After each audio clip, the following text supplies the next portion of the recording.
So kung pababa, edi may magandang ginagawa ng AFP. Dapat may dapat pala hindi natin kinu-question ng AFP. Dapat pala, pinapalakpakan pa natin. Diba? Kasi ganun yung kumakalat kasi ngayon sa echo chamber, sa engot chamber. Sa engot chamber ng Duterte Balagura supporters.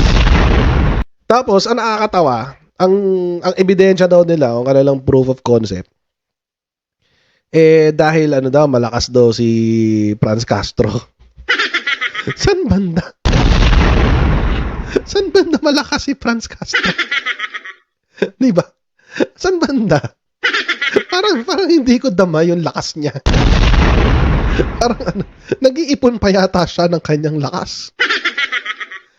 I don't know, parang parang lakas maka fake news kasi.